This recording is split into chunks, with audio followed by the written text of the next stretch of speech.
Hey friends, welcome back to my channel. So friends, पिछले वाले blog में मैंने तिलक लगाया था और अब जो है मैं हाथों में फूल लेकर पहुंच गई थी अपने महादेव का दर्शन करने, जो कि बहुत ज़्यादा ऊंचाई पे तो नहीं था, लेकिन थोड़ी सी ऊंची चढ़ाई चढ़ने के बाद से मैं जब पहुंची तो मैंने देखा कि लोगों ने बाहर भी चप्पल लगा रखे हैं और ऐसे एक बड़ा सा रैक लगा हुआ है जिस पे लोग अपने स्लीपर्स वगैरह रख रहे हैं। उसके बाद हम लोगों ने सीढ़ियों की चढ़ाई की। सीढ़ियाँ बहुत ज़्यादा नहीं थी, तो हम लोग फट से सीढ़ी पे चढ़ गए और आप देख सकते हैं कि ऊंचाई थोड़ी सी है सीढ़ियों में, लेकिन बहुत ज़्यादा दिक्कत नहीं हुई हमें। हम लोग पहुंच गए वहाँ पर फूल लेकर दर्शन के लिए, और आप यकीन नहीं मानेंगे, मैं यहाँ पर आने के लिए इतनी ज़्यादा एक्साइटेड थी कि मैं आपको बता नहीं सकती हूँ। तो ये है भोजपुर महादेव का मंदिर, जो कि भोपाल में है।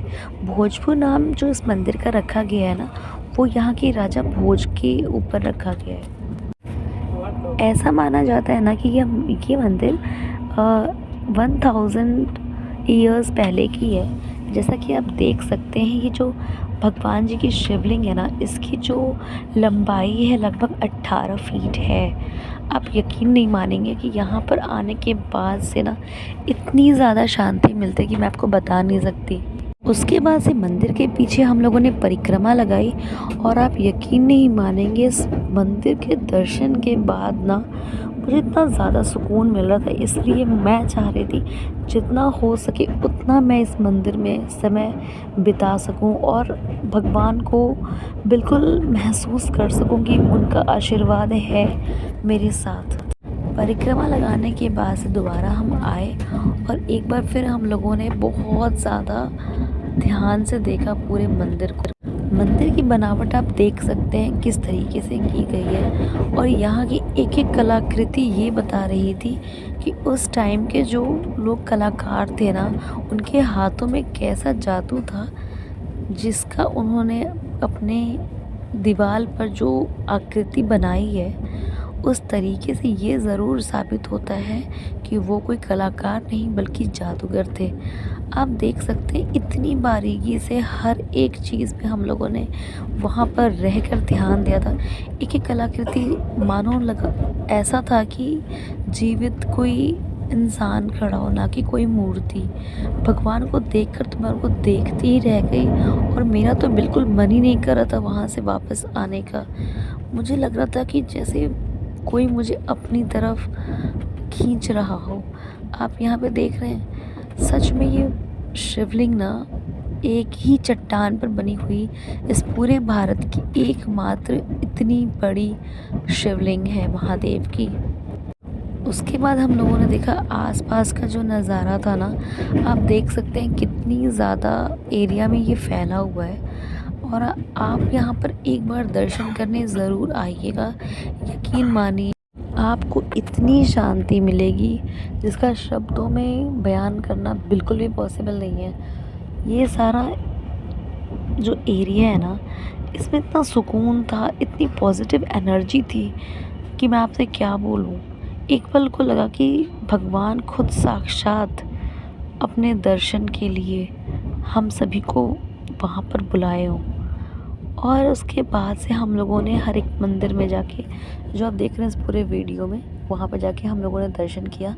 ये देखिए, मैं दर्शन करके ही आ रही हूँ। और उसके बाद जब मैंने दर्शन कर लिया तो एक बच्चे की तरह आँख में आंसू लेकर मैं उनसे पता नहीं क्या क्या बातें करने लगी, जो इस वीडियो में आपको दिख रहा है। और मुझे खुद भी नहीं मालूम था कि एक इंसान चाहे कितना भी बड़ा हो जाए ना, भगवान के सामने अपने आप को बहुत छोटा बच्चा समझता है। ये आकृति देखिए, मतलब कोई शब्द नहीं है मेरे पास। उस टाइम के लोग कितने ज़्यादा मतलब जादूगर से थे, जो उन्होंने ऐसे जादूगरी अपने हाथ की यहाँ पर दिखाई थी। फिर दर्शन हमारा कंप्लीट हो गया था। फिर मैंने देखा भगवान के मंदिर को दूर से, लगा कि आसमान में कोई मंदिर नहीं, साक्षात भगवान महादेव हम लोगों को दर्शन दे रहे हैं। यहाँ की अनुभूति तो मैं आपको व्यक्त ही नहीं कर सकती कि मैं कितना ज़्यादा पॉजिटिव फील कर रही थी, कितना ज़्यादा काम फील कर रही थी। जैसे मुझे लगा कि मेरे इस पूरे बॉडी को मेंटल पीस की बहुत ज़्यादा ज़रूरत थी, जो मुझे यहाँ पर आके मिल गया था। उसके बाद सारा दर्शन जब हमारा हो गया ना, फिर हम दोबारा गए एक बार और दर्शन करने के लिए, क्योंकि दिल नहीं मान रहा था। दर्शन करने के बाद हमें याद आया कि हमने तो भाई अंकल को वहाँ पे रोक रखा है, तो हमने सोचा कि चलो अब वापस होते हैं। वापसी में हम लोगों ने बहुत कुछ नोटिस किया। और एक बात ज़रूर याद रखिएगा, जो दर्शन करने आए ना भोजपुर महादेव के यहाँ पे, वो एक बार ज़रूर याद रखिएगा कि भाई यहाँ पे बंदरों से सावधान रहिएगा।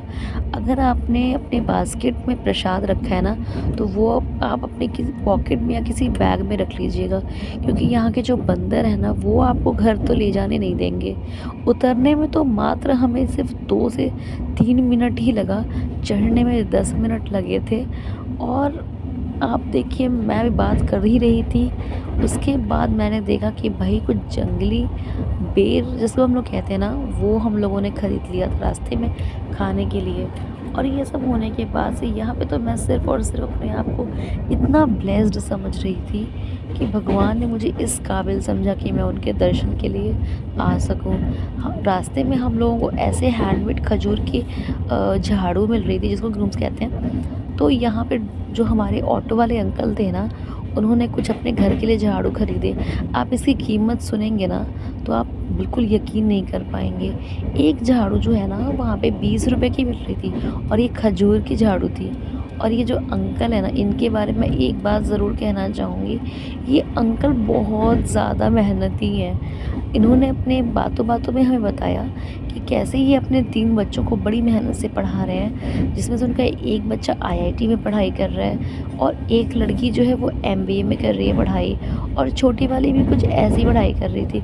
इनको सुन के तो मैंने मतलब इतना ज़्यादा, मतलब मुझे इतना प्राउड फ़ील हो रहा था अंकल पे, और ये सोच रही थी कि अंकल कितने मेहनती हैं। बातों में हम लोग कब भोपाल जंक्शन पहुंच गए वापस, हमें पता ही नहीं चला। उसके बाद से हम लोगों ने अंकल को बोला कि अंकल हमें कोई अच्छा सा रेस्टोरेंट बता दीजिए जहाँ हम खाना खा सकें, और हमने अंकल को थैंक यू बोला। बहुत अच्छा लगा आपके साथ। आपका नाम क्या है? धर्मेंद्र व्यास। धर्मेंद्र व्यास। बहुत अच्छा लगा आपके साथ जर्नी हम लोग को। बाय कर दो, जय कर दो, जय।